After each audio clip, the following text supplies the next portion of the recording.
Welcome back, viewers. We're talking about transport accident law with our special guest, an expert in transport accident law, Don Maffia, and Tony, the case of Petherbridge. Yeah. Don, just finish up telling us what the facts were, the important parts of the case. Well, essentially, he ran into an oncoming vehicle's horse float. Yep.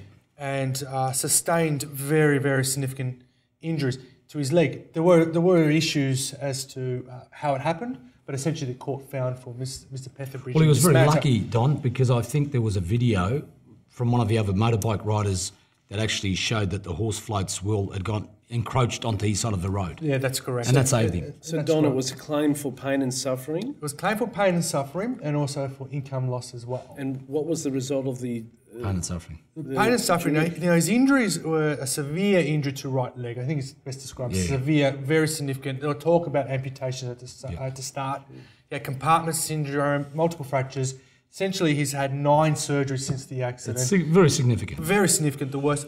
The judge in that matter said, look, the damages ranges between 250,000 to 300, and he just pretty much took the middle point and said around 285 for pain and suffering alone. Doesn't sound like a lot of money, does it, John? Not really. When you consider 9 operations, Tony, and this guy's almost lost his leg. Well, essentially, it's nearly a loss of a leg. Isn't it? Why isn't that the maximum? Because, John, you got your quads and paras that are only going to get 450, is that right? Well, that's correct. Yeah. That's right. So, well, if someone's almost lost the use of their leg, I would have thought it's worth at least then 400 grand. That's the whole issue we're discussing, John. That's why everyone's up in arms about it. But Broadby and Johnson, the facts of this one, who's going to give them to me? Look, this one's an interesting one because Broadby was 33 at the time of the accident, and she's actually in an ambulance coming back from having surgery 7 days earlier to her back. So she had spinal surgery as a result of a workplace injury. So she's in this ambulance coming from the hospital to, I believe, being discharged to home, when the ambulance itself is involved in an accident, and she sustains further spinal injury as a result. So can I stop you there, John? I just want to say this. The thing about this second accident is that there's nothing on X-rays to show that there's any changes from the earlier X-rays. Is that correct, Don? That's right. Well, it's an aggravation. It's an aggravation, but nothing objective on scanning, John.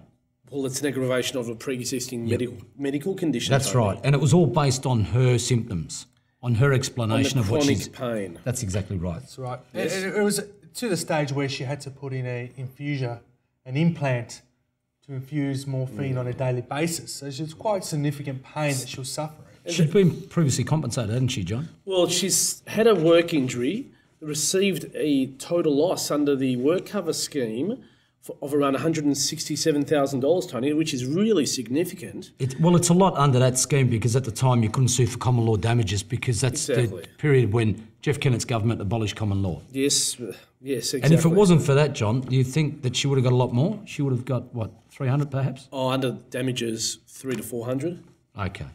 Yeah. That high? I think so. Okay. A total loss of the spine, Tony. She's basically had such a serious injury to the spine where really she's limited for the rest of her life. But she's not in a wheelchair, John. No. However, how does she walk, Don? With a walking frame. With a walking frame. She walks with a walking frame, not quite the wheelchair. Yep. But the court in this instance actually held her pain and suffering. It was a claim for only for pain and suffering. So what's occurred is she's on the way home from surgery for her work-related back injury. When she has this accident. When a car goes into the ambulance. That's correct. Yeah. That's She's in an ambulance coming home from... Could you believe? How could you believe? That's just incredible, Tony. Yeah, she's a very unlucky woman. She's run over a black cat, I think. She's instituted common law damages claim under the Transport Accident Scheme for pain and suffering. That's correct. And what's the court found?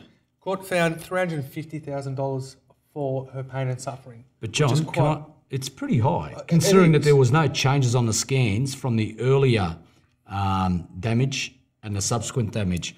And it was all based on her description and also what history she gave to doctors about her and also, Don, additional symptoms. The surgeon who'd done the surgery prior to the transport accident saying that his surgery was correct. That's right. Well, there's only a period of 7 days, John, between the date of the surgery and the accident.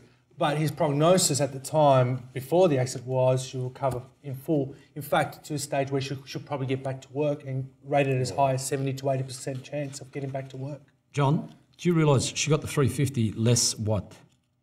The $90,000, Okay. which was the total loss portion in the work cover scheme. The court didn't want to double compensate her, did No, they?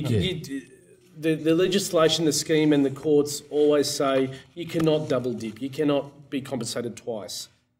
And Don, there was a bit of stroke of luck on her part because they showed surveillance video footage which did what?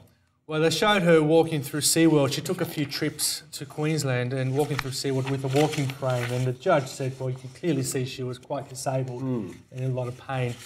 So that in fact, helped her case, Tony. That's right. It's a rarity that you get the insurers showing video of someone that's disabled. So this poor lady who's trying to enjoy the little part of life she does have, going to SeaWorld, walking with a walking frame, they're trying to use that against her, Don. They did try to, John, but I don't think it worked. It's crazy. Anyway. John, Don, can I just say this? There's a couple more examples. There's another fellow, right, who got $422,900, and this fellow, Craig McDonald, can't walk.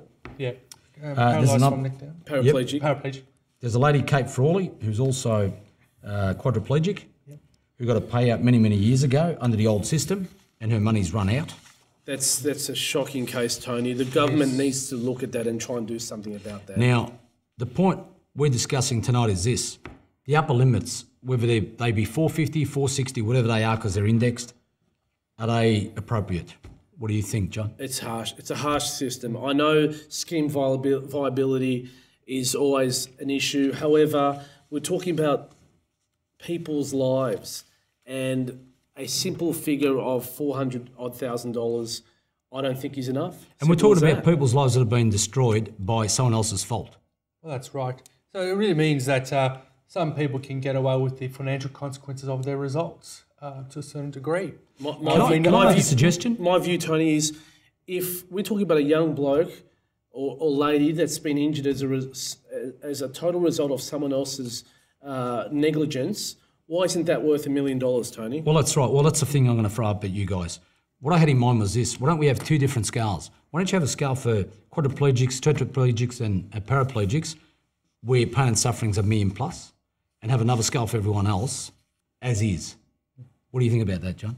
I agree, Tony. I don't think it'll break the bank.